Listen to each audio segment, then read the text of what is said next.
Hi, everyone. Welcome back to the Curious Neuron podcast. Today, I am here with Rachel and Stacy. Welcome, both of you. Thank you. Hi. I cannot tell you how excited people were on Instagram, but my friends, they don't want to wait until I release this episode. I have to call them tomorrow to let them know what we spoke about. That's how excited they were about today. I've been talking about kids and how parents have been struggling with their kids. But I think even more than that, I think couples have been struggling the past couple of years. And it's nice to have people like you guys out there giving us some comfort, that what we're experiencing could be normal, and also giving us a lot of insight and tips. What has been your journey with social media and putting this information out there and how it's received? Oh my gosh. Where do we even begin? I mean, I don't think Rachel and I had any idea what we were getting into. I think that's fair to say. But it's been awesome. I mean, we love our community. We love being able to, not only share our expertise and our education around tips and tools that are tangible, but also we get to share our own experiences and be quite real, and quite not humble, have humility, as we are kind of going through these various stages. These last few years have been hard on relationships, and we are no different. So yeah, it's been a journey. It has, and even following you and trying to understand our relationships through your relationships is really helpful. And that's something I try to do with Curious Neuron, is share also my parenting journey, my failures, my successes, my difficulties and challenges, because I think it helps parents feel normal. And I think that's what you guys help us do a lot. There's something that you've posted about, and given that I focus a lot about like emotional learning, I wanted to start with that. You talk about emotional intimacy and reevaluating that in one of your reels. What is emotional intimacy, and what do you mean by reevaluating it? So emotional intimacy is that ability to be feeling like very vulnerable, seen, transparent, authentic, and like being able to share that with like a chosen person. And so when we don't have that, relationships suffer, but I think it's assumed that you automatically have it. It's something that is constantly ebbing and flowing throughout life. It is not a guarantee. You have to work on it, you have to add to it. And then also, there are many things that, erode it or make it, not as present. For example, parenthood, having children, stressors at work, mental health. I mean, you name it. So emotional intimacy is really this like space and connection between you and your person or persons where you are able to feel that way, that vulnerability, that authenticity, that safety. And then when it's not there, though, we really see it be a big part, probably a big element on why relationships start to break down. I've spoken about emotional safe spaces for our kids, and the feedback I get on that is parents don't know how to create this for their child because they've never experienced it. I'm assuming it's similar in relationships, right?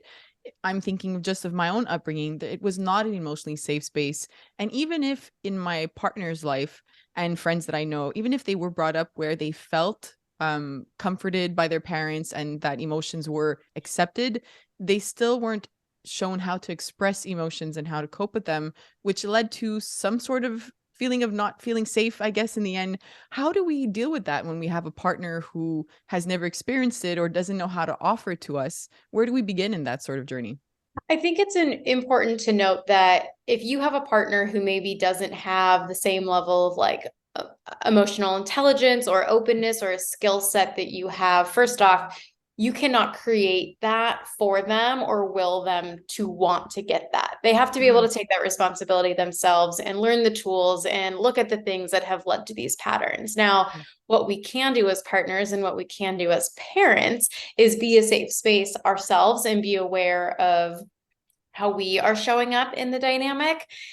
And I don't even know that it's as important to be as perfect in communication, like in front of your kids or with your partner all the time. What's more important that we talk about that creates a safe space is how you repair when that communication goes awry or when you make mistakes. How are you repairing with your partner, and how are you modeling repair for your kid, those little eyes that are watching, to know we can make mistakes and it's still okay and we can still be emotionally connected. That was the most common question I received on Instagram when I said I was going to chat with you guys. It was, parents concerned that they're arguing too much in front of their child and wondering if they're damaging their child, in quotes, and also parents wondering what should arguing look like in front of a child, like what are some healthy habits we should adopt. So from what you just said, we should be focusing on the repair, but what happens during the argument? Are there certain things that we should be aware of in how we communicate? We just actually recorded that when we recorded an episode earlier today. We were just talking about it. There are fair fighting kind of elements that need to be present in any kind of like high tension or conflict or miscommunication, that we think that it's been really normalized to have a certain level of disrespect and even verbal or emotional abuse going on. And then our kids or anyone really around it also then think that that is normal. And so some of those basic tenets are, first and foremost, like fair fighting is respect. If you cannot maintain respect, so that looks like not swearing at each other, not interrupting each other, not talking over each other. When we're doing those things, we are communicating that, one, we're not listening. Two, we don't value the person that we're talking to. And three, that we're possibly, using it to make them feel a certain way, like control. And so again, we all get hot. We all have tension. Like no one is perfect. I am not sitting at home having like a very calm and cool, regulated conversation with my husband all the time. Like that's not happening. I know, shocking. I know, hard to believe. And we are maintaining respect. We are really watching kind of those like markers. So even if you didn't grow up that way, even if you've never had a model for it, even if you struggle with it, if you can maintain some of these tenets, you can really kind of start to shift that. And, again, we hear it all the time, like, well, I just said like, you're a bleeping whatever, or, I was just telling her she's crazy when she acts like that. No, no, no. Those are all going into like abusive territory that and we normalize in society. So those are just some really easy ways that you can make conflict or fighting fair and keep it respectful and healthy while still showing kids really healthy, normal disagreement. And if you slip up, because like Rachel said, I make a mistake from time to time too, is taking accountability for that, acknowledging your behavior, teaching your kids and teaching your partner that you can say, wow, I really just said something I didn't mean. That was unfair. Can I have a redo? Or what do you need from me? Do you need a little bit of space? Like, let me apologize and you let me know when you're ready. There's ways to still make it safe even when we mess up, and modeling that accountability for our kids is major. We don't just make mistakes and walk away. We don't just say something mean and think it's fine. When we say those things, we catch ourselves and then we repair for it. I remember when I got married 14 years ago now, parents or people telling me, all you need is good communication and you'll be fine. Mm-hmm. And coming into marriage is like, okay, so I just need to talk about it. Just talk about whatever it is. And it took a long time to realize I needed to learn how to listen a lot better than I was. I was good at talking, but I wasn't good at listening. And I had to learn that. When I think of people arguing and friends, conversations I have with friends, we do talk about how hard it is sometimes to listen when you're trying to say, you did this and it made me feel a certain way. And we hear a lot about like saying that, not pointing the finger at the partner and kind of saying like, I feel this way. But sometimes deep inside of you, you're like, you did this or you said this. And, so how do we keep that in mind? So first, the way that we're talking to them when we're trying to say like, you did this or said this and I don't agree with it, without pointing the fingers, or maybe you do agree with that. I'm not sure. But then also, how do we work on our listening skills? Where do we start with that one? Yeah, it's a big one. How do we work on our listening skills? I don't know. Rachel can give me advice on that one. I'll listen into.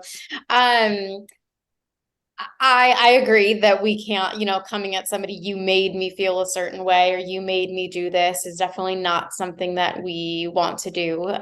We do want to try to lead with I think that's like a very basic principle that even though it is basic and sounds simple, it's really, really hard. And it's going to take practice and repetition to, when you are heated and your partner hurt you, to not say you did this, but to be able to say, I'm feeling really hurt that this happened and this is what I'm needing. 10 out of 10 times healthier conversation is going to come from that than saying you did this or you made me feel this way. But again, I think even to what we were saying before, like we can all know this principle and that technique, but then putting it into action can be really hard and it's going to take time. So when you do lead with the you, or say you made me feel this way, or blaming or getting defensive or whatever it is, taking responsibility for that, regulating yourself and trying again. And in that, you are practicing yourself that skill, but you're also still maintaining some semblance of a safe space between you and your partner. What happens when you yourself are good at saying you made me, or I feel this way, you know, because of what you said, or that action made me feel that way, but you never get that from your partner. They're always okay. They're not expressing how they're feeling in that moment. And it's hard for you to even support them because you don't know what they're thinking or feeling. How can you help that type of partner open up a little bit more? That's hard. We talk a lot about how it's not your job, right, to regulate or do the emotional work. We see a lot in heterosexual relationships, especially. We see a lot of women doing a lot of the emotional lifting and the emotional work with their male partners. And so I'm always kind of hesitant to be like, here, you should do this to help your partner come out of their shell, because a lot of times we see resentment come later, or we see like a parent child dynamic start to kind of get replayed. And I will say it is important to have curiosity without feeling like you are the teacher or needing to kind of do that. So to your point, I would probably say something like, hey, what would it take for you to open up right now? Or what would need to be different, or in order for you to share a little more with what you're feeling. 9 times out of 10, you're probably not going to like your partner's answer, because it's probably going to mean that, if I'm in this relationship and my partner is quiet or shutting down or saying everything is okay, it means I need to back off. It means I need to not ask so many questions. It means I need to give them space. So, to everyone that's listening, also be careful with what you wish for, because a lot of times when we're doing this work to stay regulated, like Stacey is saying, and like use the I statements, not use someone else's behavior to describe how we feel, and then we get curious and we're like, hey, what would be really good right now? We often don't like what the other person is going to say, and that's not because it's bad, but that's because it's uncomfortable. It's not what we're usually doing, but that's where the change needs to happen. Which part of that falls into the work that person who asked the question, what kind of work do they need to do to be able to be more receptive to that that answer? I just think of this dynamic between parents and kids. I spoke to a mom a couple of weeks ago, and she gave her daughter the safe space to say, I'm mad at you. So her 8-year-old was able to say, like, you did this and I'm really mad. Yeah. And the mom took it in because she's going through, to therapy and really working on herself so that she can create that emotionally safe space for her daughter.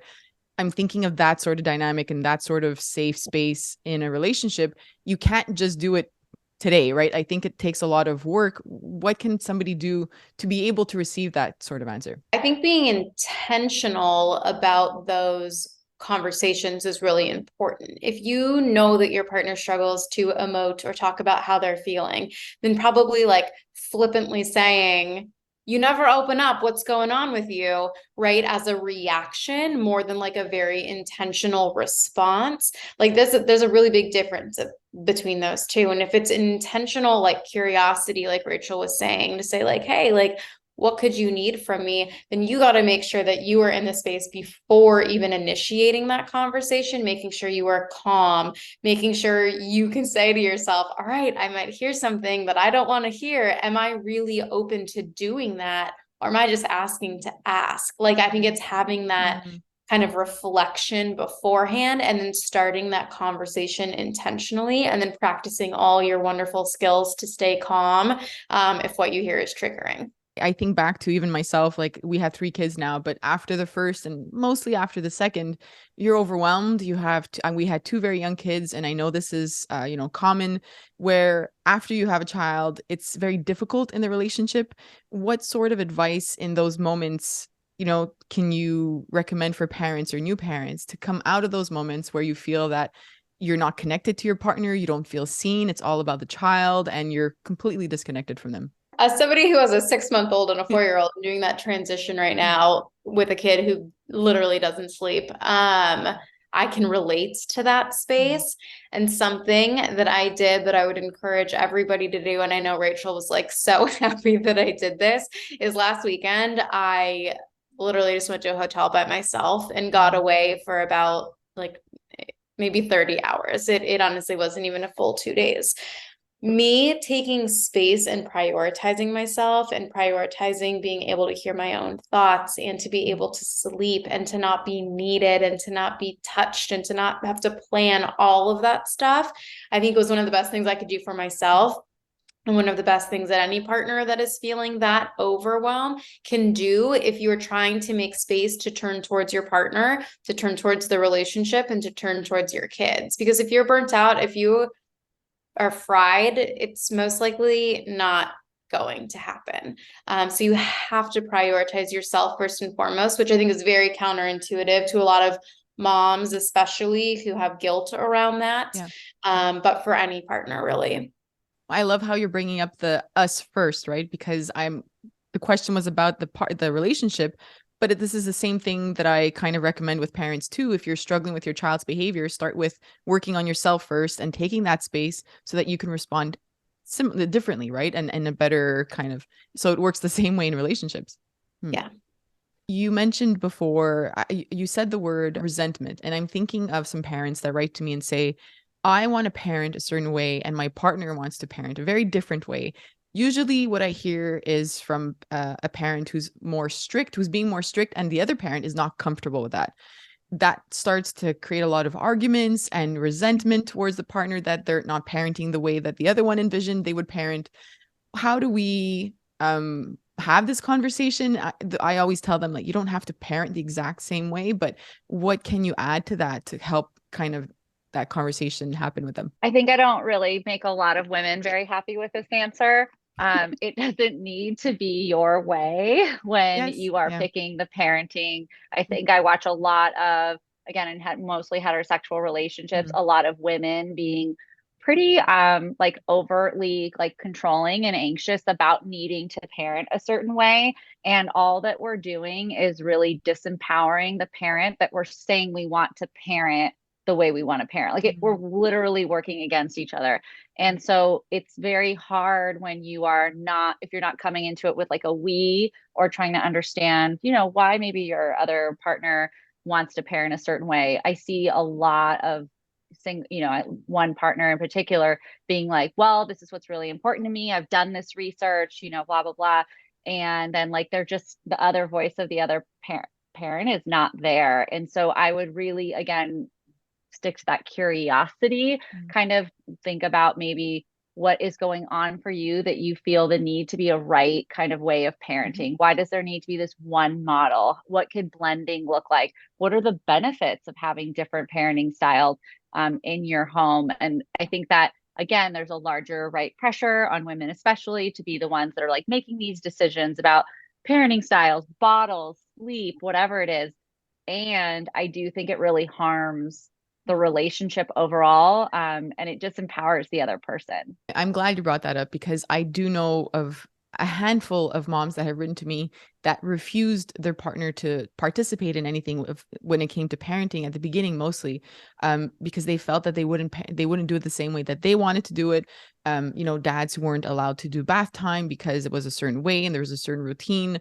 Dads who weren't allowed to stay alone with their child because the mom was afraid that, he wouldn't parent the way that she does if the child misbehaved. So I think it's really important that we bring that up, because we have moms and dads that are listening to this podcast, and I'm sure there are dads out there that want to be more involved but can't. And on the other hand, I have heard from moms who have partners who don't participate at all and just like disconnect completely after having a child. So I think it's important that we mention that both of these situations can happen. What happens when you do have a partner that, you have your child and they're not involved, and it becomes that cycle of argument of trying to get them to participate in parenting and they're just not interested? So I think that I think that can be very common. And like Rachel's saying, in heterosexual relationships where like a dad checks out and then the mom is like pushing and fighting and almost then seeks on a little bit more control, probably because they feel like they need to, that they are doing everything. But again, that pushes them, their partner, maybe even like the little bit that they want to be involved, away because they feel incompetent or they feel like they're going to be criticized or whatever it is up to her standards. If that is not the case, though, I think the parent who is more involved has to decide what they are okay with. Are they okay with the parent not being involved? And maybe that works for them and they are okay to do it solo and it doesn't feel good, but like they're willing to take it on. Or they might have to decide, like, all right, sink or swim, like I got to get out of here, so you have to do some things by yourself. And you almost have to like force the issue, or force the circumstances to see how the person steps up. And again, it might not be done the way that you want it to get done, but at a certain point you can't make somebody be engaged or willing. So you're saying have realistic expectations of who your partner is showing you they are. Yeah, you got to believe what they're showing you and then decide how you want to handle it. What she said. Yeah. And you know, I there's so many parents that I know, and even people who aren't parents yet, that are trying to change their partner and saying like, you know, they speak to me, they're rude when they speak to me, or they do this and they do that. And I know they'll get better, or one day when we have kids, you know, they'll be maybe kinder, they'll participate more in the home. Oof. In case those of you that are listening with the podcast from the podcast and not YouTube, they're both shaking their heads. Is that something that is very common where you're just not happy with your partner, but you try to change them and then things just get worse? Sure is, Spoiler Cindy. alert. Yeah. Now that we've spoken a bit about like some tips to help parents, I do want to take a moment to talk about when things aren't going the way that we always envisioned as a parent. Um, you know, you touched on the language and respect in an argument. Again, I do get lots of emails from parents who have relationships that are not healthy. And it's hard for me to offer advice for that because that's not my field. But what are some signs that this is not a healthy relationship? And then I guess the next question after that will be parents who are navigating or going through a divorce, how can they keep it in a way that's safe or okay for the child, you know, when we think about like what they're seeing. So let's start with signs that things aren't going well. It's hard, right? Because I think, again, what we talked about earlier, a lot of our society has normalized. Yeah. We talk about this a lot, like pretty abusive behavior. So we hear a lot, well, nothing got hit, or like no one broke anything. And that is when someone says something is unhealthy or toxic or abusive. But real warning signs are if you feel like you're hiding parts of yourself, you feel like unsafe, if you say something wrong or do something wrong, if you feel like you're constantly holding your breath, if you're fearful a lot, if you notice you're really anxious, you're really depressed around your partner, and then maybe you feel relief when they're not there. And then there's just like signs that I think just don't get as much attention as they should, such as like degrading language, belittling, weaponized incompetence is finally getting a little more airtime. Even how we said earlier, like to be explicit, like you're so fucking crazy, or you're such an asshole. Like over time, like I'm not saying I've never said that as a one-off or out of anger, and that's not okay. But when you start to use that to control a partner, to degrade them, to get them to behave a certain way, control is another big part of unsafe relationships. If your partner's trying to influence, who you see, who you hang out with, your hobbies, how you dress, how you spend money. And then they're also like highly critical. I mean, like we could go on, and really you want to look at frequency, chronicity, and even like physical symptoms. We see it a lot. People are just like their anxiety is through the roof. They're losing weight, hair is falling out, difficulty sleeping. I mean, not that any of these one signs are indicative that you are in an unsafe or abusive relationship, but all of them together, especially over time, we really encourage you to look at that. And there's also no right way to deal with being in an abusive relationship, because they are so dangerous, and because the individuals that are often being abused have very little support or resources from like larger society, law enforcement, especially like in major cities like ours, you're not well supported. And so we say all this with these signs, and there's absolutely no judgment on the difficulties around leaving, because they can be dangerous, and they can be especially dangerous when you have children involved. One term that I've been hearing a lot of is gaslighting. And I think of parents who reach out who say, my partner's, has these narcissistic traits, not necessarily a diagnosis, but it's very hard to navigate them and to know how to respond to them. So I'm trying to learn how to, even though it seems to be ruining that person in particular, and they feel like nothing they do is correct, and they're like walking on eggshells around this person who has these traits, but they're trying to learn how to be with them. Is that necessarily a sign to leave, or it depends on how you're dealing with it? Like, how do you deal with somebody who's expressing these or showing these traits? I think it's a really personal answer of how somebody in that situation would handle it. Just because somebody has narcissistic traits doesn't mean you need to like hightail it out of a relationship if you don't want to. There are plenty of people that stay with partners knowing that they have traits of narcissism. And so that's a very personal and individual decision. Gaslighting in its truest form I feel like gaslighting gets a lot of play right now, and maybe sometimes gets kind of thrown around in ways that it doesn't truly mean, of like, oh, you just disagreed with me or remembered something differently, so therefore you're gaslighting me. Well, no, we're just human. But if somebody is truly gaslighting you, which is trying to manipulate your reality and using it as a form of control and an abuse tactic, that is not healthy. So knowing whether you choose to stay or go, if you know that true gaslighting is happening in your relationship, it's going to be building skills so you can feel confident in your own reality, learning things like gray rocking, right? Yeah, for some reason it sounded weird coming out, which is where you don't go back and forth with the person who is gaslighting you. It's very okay, yep, okay, I know that's how you feel, like you're really just kind of like muting it. There are different techniques that you can do to kind of balance it out. And in the range of, is that abuse or is it time to stay or go? Again, it's going to be a really individual and really difficult decision. Moving on to the divorce part, how, so I know that some moms have reached out and said, I'm afraid to go through with the divorce because I don't want it to impact my kids, especially if the kids are very young. So they waited a long time.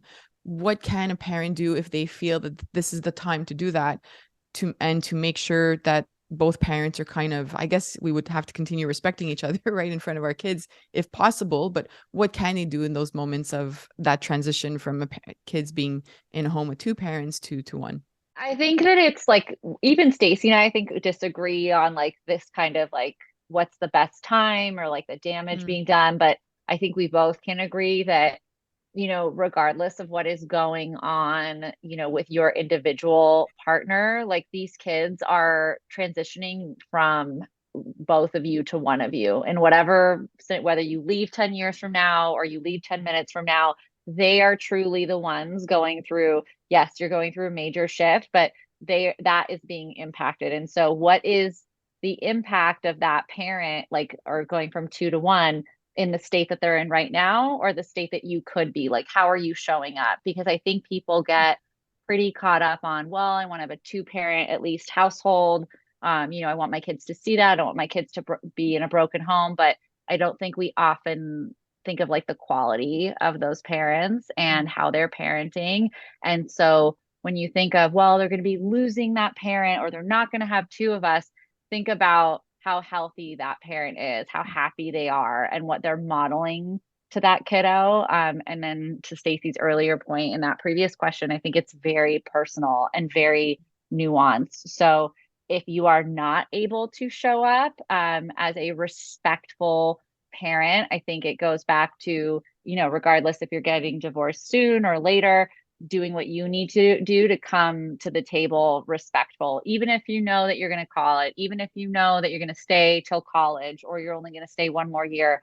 What do you need to do to deal with like what's going on in a respectful way, so that your kids are at least seeing their parents interact that way while they have 2 of them? And you're right about staying my parents got divorced when I was young, and I remember very vividly how bad the environment was in the home and how relieving it was after, Yeah. it really, it was a different home. It was a safer home for my brother and I. And so I think anybody who's listening, and I've spoken about this on my podcast and on Instagram, I think it's okay to fear it. I think my mom also feared how Of she course. would keep us, how she'd make money and how she would be able to raise us on her own. But it was the best decision she could have made for us, because it was not a good relationship and a good home. And I'm putting that out there because, in case people, sometimes we wonder, and it happens. And so the other, I guess, to sort of end this conversation, what are some tips that you have for parents that are listening to kind of maintain a healthy relationship in their home? Well, if it's a healthy relationship and you're just kind of trying to figure out how to like sustain your connection and keep things healthy as you go through different stages of life, this is an unpopular take for a lot of people. But if you have children, Rach and I strongly feel like you have to prioritize the relationship even above your kids in order to maintain that emotional safety. And we get pushback every single time we say Really? that. To No, it's the maintain the kids relationship? first. Yeah, it should always be the kids Yeah. first. Yeah. But I think experience it personally and have seen it professionally so much that if that parental unit is not strong and you're wanting to stay together, it's going to be really, really difficult. Dude, parenting is so hard as is. If you're not your strongest force together, Yeah. it's going to be harder to make it through the ups and the downs. So making sure that you prioritize your partner just as who they are in that stage of life, learning how to connect with them, learning who they are, staying curious. I think that's one of the best things you could do. My husband and I, so we have 3, 5, and 7-year-old, and we had the 3 kids very close together. So we always had a baby in the house. Never had time to have a date. And this past weekend, we went on our first date in 7 years, which is Oh really my Oh, that's bad. so good. It's so bad because 7 years, because then the I'm like, pandemic it's hit. so good. It wasn't planned, but we just never had a moment. And I work nights and weekends, so it didn't work out. We partied till 4 o'clock in the morning with some Oh friends of my ours. God. And just to say that it felt so good to be out. But Yes. I'm saying this because there might be other people that waited this amount of time.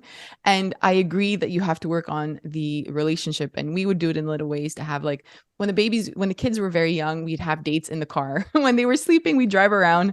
And as soon as the babies would fall asleep, we'd like have McDonald's in the car, or, go for a coffee or whatever it was. And then when they were older, after they go to bed, we'd go for takeout and have the date like in the house and leave each other messages on post-its, like on our laptop. So we'd see it in the morning or whatever it was. But it's so hard. And you're right. I think it just hit us. We're still talking about last Friday. Like, we're still so excited that we No. had that moment, like, alone. And I know that there's guilt around that. Maybe that's why you guys get pushback, because when they were young, I just didn't feel like it was the right time. And now in retrospect, I wish you would have done it a bit earlier. Because 7 years is too long. But But to your credit, Cindy, what you did, I think is so important for people to hear, that it's like these small things, and it doesn't have to be these like grand dates. It doesn't have to be these vacations. It doesn't have to be like yes, the yeah, laptop, the takeout. I mean, like that's like the McDonald's in the car. Like that is what we're talking about. And I think yeah. that there is this idea that it can't be a certain way and can't be this huge gesture. We don't do it at all. So I'm really glad you're being so transparent about that, because that, even hearing that, I was like, oh my God, I would feel so special if I got a So note on my sweet. laptop. Yeah, Yeah. amazing. But I don't That's so think cute. we don't normalize that. Like that's the stuff that keeps you through and still makes you feel like, oh, I like my person, when you haven't slept for 7 days, or It's true. you're Yeah. doused in vomit and then you step on a Lego. Like, so Oh that gosh. post-it matters. I've literally laughed at him when he did it. It's so hard. I know. And it all comes down to, you mentioned this word regulation right at the beginning. And if we can find ways to regulate ourselves, I think we show up better for our partners. We show up better for our kids. But we first have to have that sort of awareness of what dysregulates us, and what it feels like in our body to feel dysregulated. So, I mean, I always talk about that with kids, but now that I've heard you guys and we've had this conversation, it applies in our relationships as well. I Yeah, appreciate talking with you guys. It was amazing. I encourage everybody to follow them. Please share your Instagram account anywhere we can find you and the name of your podcast, please. So you can find us over on Instagram at decoding_couples. And as you just mentioned, we launched our own podcast as well about a month ago. It is the Decoding Couples podcast, and you can find us anywhere where you listen to podcasts. I can't wait. I need to listen to your podcast and share this. I will share it on my Instagram, and everything they just mentioned will be in the show notes. Thank you again for chatting with me, and I can't wait to chat with you again.